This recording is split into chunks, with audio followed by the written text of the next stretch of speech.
ॐ श्री गुरवे नमः। ॐ शान्ति शान्ति शान्तिः। आखण्डानन्दबोधाय शिष्यसन्तापहरिणे सच्चिदानन्दरूपाय रामाय गुरवे नमः। ॐ शान्ति शान्ति शान्तिः। प्रणाम भगवान। स्वामी राम तीर्थ जी का ग्रंथ भक्ति योग रहस्य के उपासना नामक अध्याय में कल बात चल रही थी कि मैं ही हूँ, जगत है नहीं। अगर जगत की चीजें हैं तो वो केवल मेरा कटाक्ष मात्र हैं।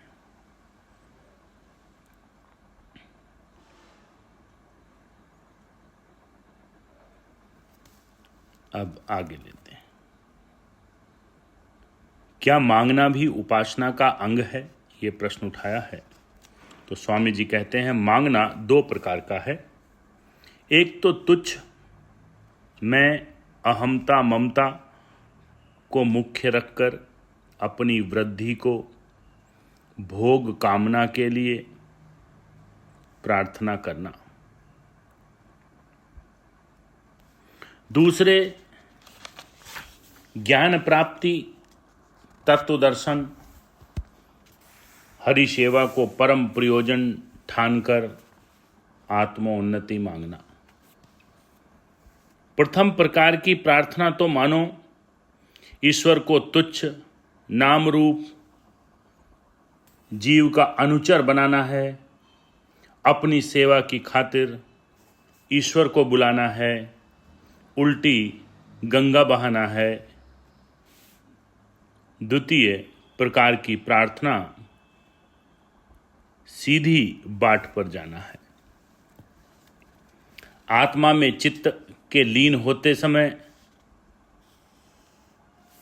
जो भी संकल्प होगा सत्य तो अवश्य हो ही जाएगा, परंतु यदि वह संकल्प अज्ञान, अधर्म और स्वार्थ में है तो कांटेदार विष भरे अंकुर की नाई उगकर दारुण परिणाम का हेतु होगा।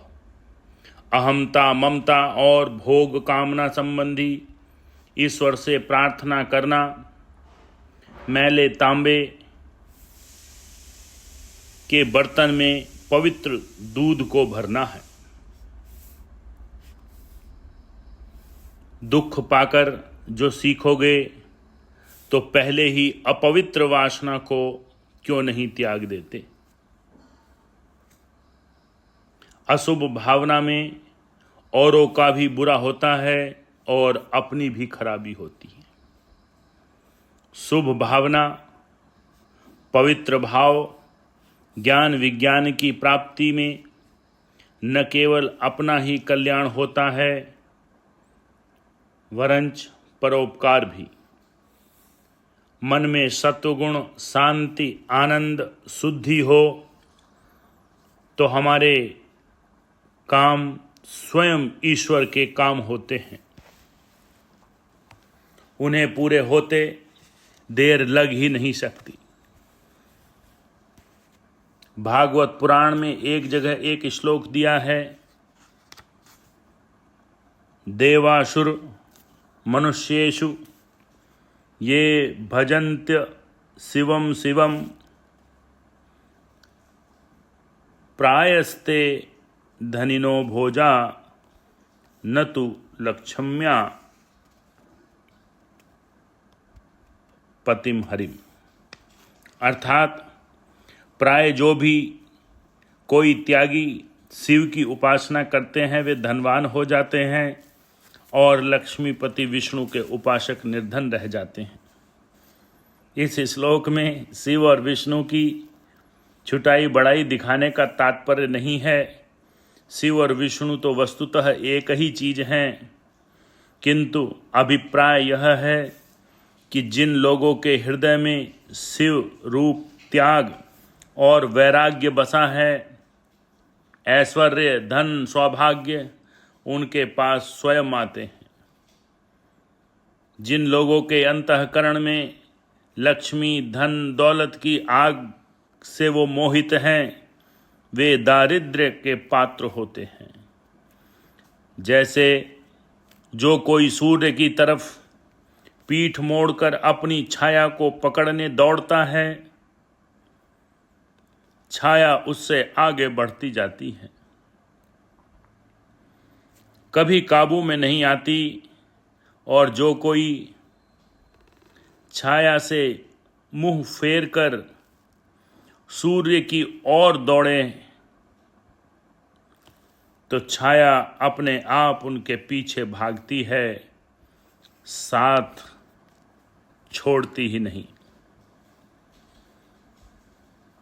भागती फिरती थी दुनिया जब तलब करते थे हम, अब जो छोड़ हमने दिया तो बेकरार आने को हैं।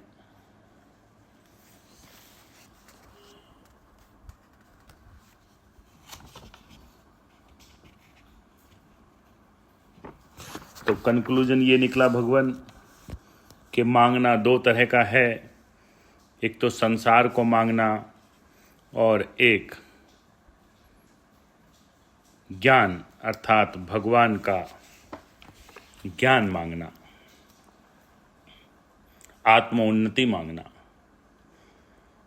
तो आत्म उन्नति मांगना, ज्ञान का जिज्ञासु होना, मुमुक्षा होना, यही उचित है।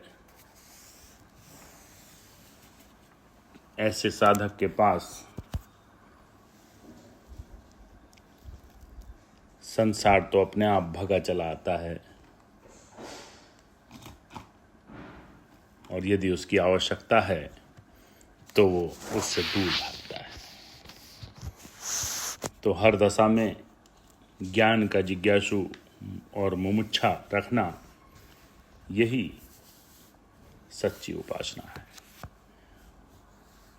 ओम शांति शांति शांति।